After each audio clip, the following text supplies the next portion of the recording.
আজকের আলোচনা হবে আল্লাহর বিধান না মোল্লার বিধান, আমরা কোনটা মানব।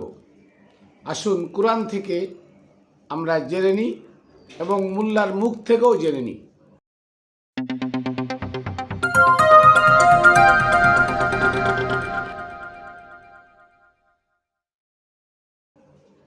বিসমিল্লাহির রহমানির রহিম। আসসালাতু ওয়াসসালামু আলা সাইয়্যিদিল মুরসালিন ওয়া আলিহি আজমাইন। প্রিয় ভাই বোনেরা, দেশে দূরে যারা যেখানে আছেন সকলকে জানাই খাতুনে জান্নাত টিভি ইউটিউব চ্যানেল ও ফেসবুক পেজের পক্ষ থেকে আমি মাইনুল কবির শুভেচ্ছা অভিনন্দন। সর্বপ্রথম আমি আমার সালাম ও কদম মুসি প্রেরণ করি পাক পাঞ্জাতনের পাক দরবারে, সমস্ত অলিয়া উলিয়া গাউস কুতুবের পাক দরবারে এবং আমার গুরু হযরত মানিক চাঁদ শাহ মাদ্দাজিল্লাহুল আলিয়া আমার দয়ালের পাক চরণে। আজকে আমি আলোচনা করব যে আমরা বিধান মানব কার, আল্লাহর না মোল্লার। তো এই বিধান সম্পর্কে আগে মোল্লার মুখ থেকে জানিয়ে আসি যে মোল্লাই কি বলছে। শুনুন একটু মোল্লাই কি বলে, যে কার বিধান মানতে হবে। আর এই মোল্লা যে বলল এই বিধানটা কোরআনের, বেনামাজিকে মেরে ফেলতে হবে, হয় ফাঁসিতে ঝুলায়া না হলে তরবারে জবাই করে মেরে ফেলতে হবে। এ ব্যাপারে সাহাবী তাবে ইমামদের মধ্যে কোনো ইখতিলাফ নেই। আপনারা তো শুনলেন মোল্লার বিধান। মুজাফফর বিন মহসিন ওরফে ইহুদির দালাল কি বলেছে, ইসরায়েলের দালাল, তিনি বলেছেন যে যারা নামাজ পড়বে না তাদেরকে হত্যা করতে হবে। কোরআনের মানে হত্যা করার বিধান আছে, তাদের হত্যা করতে হবে। নাউজুবিল্লাহি মিন জালিক। আসলে এই যে নামাজ, এই নামাজ কোরআনের কোথায় আছে? 5 ওয়াক্ত নামাজ স্পেসিফিকভাবে উল্লেখ করা আছে? নাই। এই নামাজ পড়তে হবে আরবি ভাষা, আরবি ভাষার দোয়া দুরুদ পড়ে কোরআনের কোথায় আছে? নাই। এই নামাজের ধারাবাহিকতা কি? কোরআনে নাই।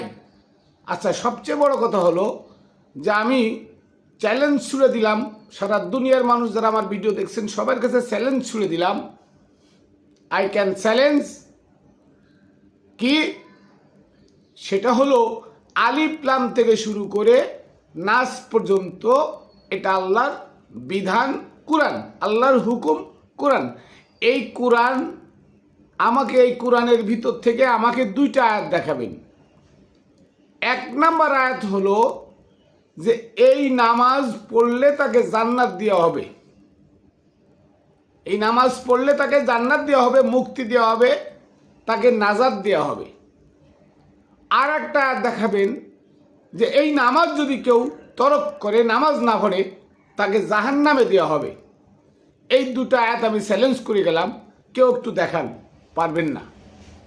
কিন্তু পক্ষান্তরে আমি মোল্লার বিরুদ্ধে দেখাইতে চাই যে নামাজ যদি না পড়লে তার সাজা কোরআনের বিধানে না থাকে, তাহলে কোরআনের বিধানে যেটা সাজা আছে তার বিরুদ্ধে মোল্লা কেন কথা বলে না? 6 থেকে 700 বলৎকার ধর্ষণ এই 2 মাসে ধরা পড়ল। এই মোল্লা আজও একটা বিধান তার মুখ দিয়ে বেরোইল না যে স্পষ্ট সহি হাদিস কি, বলৎকার যে করে যার সাথে করে 2টাকে হত্যা করো। আর একটা হাদিস আছে হাররি কুহুমা, 2টাকে আগুন দিয়ে জ্বালায় দাও। বিবাহিত পুরুষ বিবাহিত নারীর সাথে জেনা করলে উভয়কে সঙ্গে ছাড় করো। এ তো তোমাদের হাদিসের বিধান। তাহলে আজ পর্যন্ত এই মোল্লারা কি একটা ফতোয়া দিয়েছে এই বলৎকারের বিরুদ্ধে? দেয় নাই। ধর্ষণের বিরুদ্ধে দেয় নাই। মহিলা মাদ্রাসায় অহরহ সিরিয়ালে ধর্ষণ করা হচ্ছে মহিলাদেরকে, কই তার বিরুদ্ধে কোনো ফতোয়া দিয়েছে? দেয় নাই। আচ্ছা, এবার আসুন কোরআনের 4টা আয়াত, সূরা বাকারার 41 নম্বর আয়াত, সূরা বাকারার 174, 175 আর সূরা মায়েদার 44 নম্বর, 4টা আয়াতে বলা আছে লা তাশতারু বিআয়াতিনা সামানান কলিলা, তোমরা আমার নির্দেশনাবলী বিক্রয় করে খেও না, এক কথায় ধর্ম ব্যবসা করে খেও না। যে মোল্লা ফতোয়া দিল নামাজ না পড়তে দিলে তাকে হত্যা করবেন, ওই মোল্লা তো মসজিদে ধর্ম ব্যবসা করতেই দাঁড়ায় এই কথা বলেছে। তাহলে ওই মোল্লা তো একবারও বলে না ধর্ম ব্যবসা কোরআনে নিষিদ্ধ, যে করে তাকে হত্যা করা হোক, সুদ যে খায় তাকে হত্যা করা হোক, ঘুষ যে খায় তাকে হত্যা করা হোক। যেহেতু সুদ ঘুষের বিধান কোরআনে আছে, খাওয়া যাবে না, হারাম, আল্লাহর বিধান যে না মানে তাকে হত্যা করা হোক, এ তো বলে না। সে তো নিজেই ব্যবসা, ধর্ম ব্যবসা করে, সে তো নিজেই সুদখোরের বাড়ি খায়, ঘুষখোরের টাকায় চলে। তাহলে এই মোল্লারা এই মোল্লার বিধান কই পাইল? তাদের মন গড়া বিধান, নামাজ না পড়তে আসলে তাকে হত্যা করো, নাউজুবিল্লাহি মিন যালিক, আল্লাহর পরে কত বড় তহমত লাগাইল। অথচ সূরা জুমারের 53 নম্বর আয়াতে বলেন, কুল ইয়া ইবাদিয়াল্লাযিনা আসরাফু আলা আনফুসিহিম লা তাকনাতু মির রাহমাতিল্লাহ ইন্নাল্লাহা ইয়াগফিরুয যুনুবা জামিয়া ইন্নাহু হুয়াল গফুরুর রহিম। সুবহানাল্লাহ বলেন।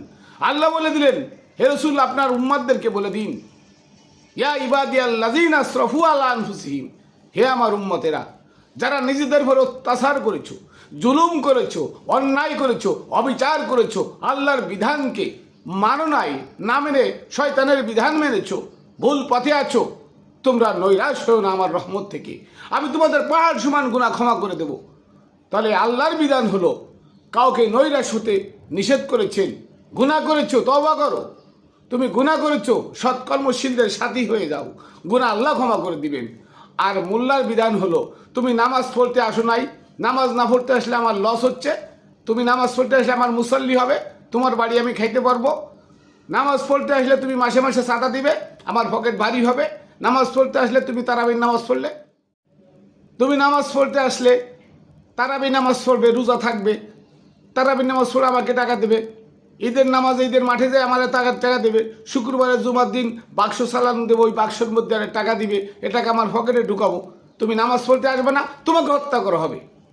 অথচ এই মোল্লা যে ওই নামাজ পড়ে টাকা খাচ্ছে, ওই কোরআন শিখায় টাকা খাচ্ছে, ওই মাদ্রাসার নামে বলৎকারের কারখানা করে টাকা খাচ্ছে, তার বিরুদ্ধে আল্লাহ জিহাদ ঘোষণা করেছে, কিন্তু সেটা সে করে খায়। আর যেটার বিরুদ্ধে আল্লাহ নৈরাশ হতে নিষেধ বলেছেন সেটাকে সে হত্যা করতে চায়। তাহলে মোল্লার বিধান আর আল্লাহর বিধান আকাশ আর পাতাল ব্যবধান। আল্লাহর বিধান হলো প্রতিটা মানুষ আল্লাহর কাছে সমান, প্রত্যেকটা মানুষের জন্য আল্লাহ দয়ালু, প্রত্যেকটা মানুষের জন্য আল্লাহ মেহেরবান, আল্লাহ ক্ষমাশীল, আল্লাহ করুণাময়, আল্লাহ বেনিয়াজ। সে কারোর কথায় চলে না, কারোর ধার ধারে না, সে সব মানুষের প্রতি দয়াবান। তিনি বলেন, ভালো কাজ আমার দ্বারাই হয়, মন্দ কাজও আমার দ্বারাই হয়, অল কদরি খয়রিহি ওয়া শাররিহি মিনাল্লাহি তাআলা, ভালো মন্দ যা কিছু আল্লাহর পক্ষ থেকে হয়। তাহলে যে ভালো কাজ করেছে তার দায়ভারও আল্লাহ নিবে, যে খারাপ কাজ করেছে তার জন্য আল্লাহ রহমতের দৃষ্টি দিবে। তুমি মোল্লা নামাজ না পড়লেও হত্যা করতে হবে, নামাজ পাইলে কোথায়? নামাজ তো ওমরে বানাইছে, আবু বকরে বানাইছে, মসজিদ ওমরে বানাইছে।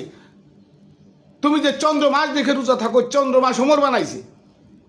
তুমি যে তারাবি পড়ো, তারাবি ওমর বানাইছে। তুমি যে ঈদের নামাজ পড়ো, ঈদের নামাজ ওমর বানাইছে।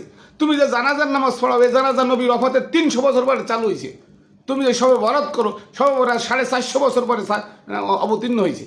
তুমি যে লাইলাতুল কদর করো, এই লাইলাতুল কদর মুয়াবিয়া বানাইছে। তুমি ইতিহাস জানো না, তুই তর্ক করতে আসো, নামাজ না বলে তাকে হত্যা করা হবে।